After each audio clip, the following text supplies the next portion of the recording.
Hello, Vicki. Daniel, Roof Life of Oregon. It was nice to meet you. Today is August 7th, 2020. We're here to give your roof its inspection for replacement. You and I talked about the leaks that you're having. We also talked about the little shed on the other side. We'll take a look at that. We're going to start with ventilation.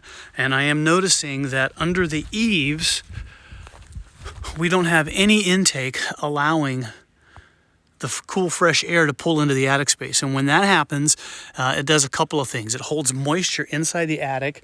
When it holds that moisture in, it can actually cause mold and have other problems. The other thing it does is it superheats the attic space so that the shingles don't last as long on the top and can void the warranty on your shingles. And you and I talked about the last people that put the roof on, and they definitely did some things wrong. So you can see that this metal going into the gutter is incorrect. That metal was supposed to be up and over that plywood and under the felt paper, and it doesn't. So the water actually comes down, hits this metal, and can back in behind the gutters.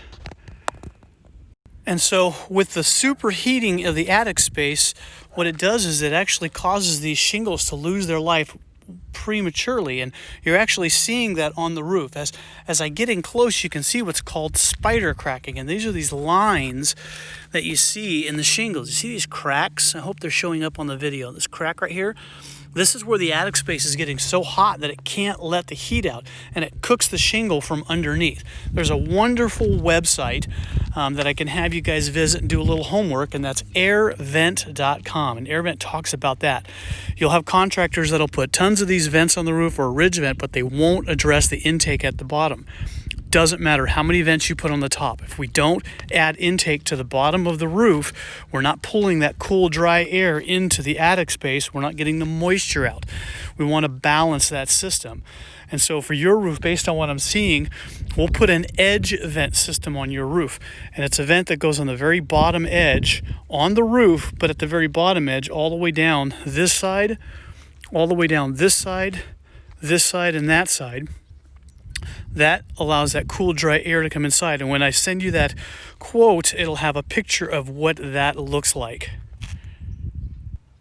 Okay, and with the chimney, part of the problem is it's missing what's called the counter flashing, and it may be underneath this that I can't see, but this flashing is called step flashing. I'm going to talk about counter flashing in a minute, but this step flashing goes from here and under the shingles to about here.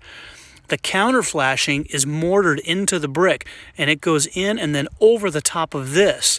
So what happens is you're missing the counter flashing, the water is going in behind, and the only thing keeping it out is the caulking, and that's just not going to work. So we'll take all this apart, clean this up, new flashing, and we will mortar in new counter flashing over the top, and that makes it waterproof.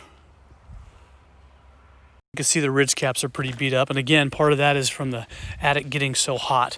We're going to do away with these can vents and go to a ridge vent system. This house is perfect for that. These can vents go away. The ridge vent hole gets cut all the way across the very top, so there's no dead air in the top of the roof. All the heat comes out the top. That hole gets cut across the top, a vent goes across the top of that, and then new caps on top of that. And if you, when I send that information to you, there'll be a picture of what that looks like as well. We replace your pipe flashings rather than going back on with these. These have a life expectancy of about 10 to 15 years, and you can see that they're cracking. We use what's called an ultimate pipe flashing that's going to last as long as the roof. We will also replace the power pole flashing. There are a lot of contractors that are afraid of these and don't mess with them. This one has been reused again and again. We're going to cut that off of there and add a power pole flashing to that. It's called a split lead that is designed to actually go around that pole up higher and seal that in. So this will get cut off and you will get a new flashing here rather than reusing that again and again. I did see the little pump house that you were talking about over there, and so I'll do a measure on that and give you a separate line for replacing that one as well.